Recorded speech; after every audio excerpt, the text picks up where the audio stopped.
ഗുരുവായൂര് വിഷുക്കണി എന്ന് പറഞ്ഞാൽ ഇക്കൊല്ലം 2:45 മുതൽ 3:45 വരെയാണ് നമ്മൾ ചെയ്തിട്ടുള്ളത്.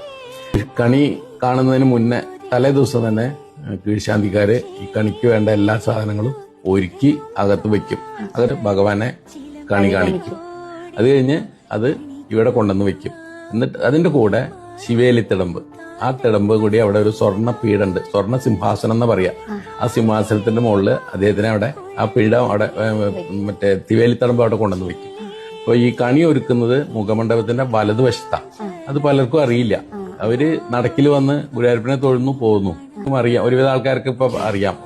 മുഖമണ്ഡപത്തിന്റെ വലതുവശത്താണ് ഈ കണി വെച്ചിട്ടുള്ളത്. എന്നാലും അതിലുള്ള സാധനങ്ങൾ എന്താണെന്ന് നമുക്കറിയില്ല. എന്നുവെച്ചാൽ അത് കാണില്ല. ഈ കൊന്നപ്പൂവും പൊന്തി നിൽക്കുന്ന ചക്കയും അതും ഇതൊക്കെ കാണാം, അല്ലാണ്ട് അതിന്റെ ഉള്ളിലുള്ള ഇതറിയില്ല. വാൽക്കണ്ണാടി ഇതൊന്നും കാണില്ല. ഇപ്പൊ ഒരു ഭക്തജനങ്ങൾക്ക് കൂടുതൽ ഇതെന്താണെന്ന് അറിയാൻ വേണ്ടിയിട്ട് നമ്മൾ മണ്ഡപത്തിൽ കൂടി കണി ഒരുക്കി വെക്കും. ഗുരുവായൂര് വിഷുക്കണി എന്ന് പറഞ്ഞാൽ ഇക്കൊല്ലം 2:45 മുതൽ 3:45 വരെയാണ് നമ്മൾ ചെയ്തിട്ടുള്ളത്.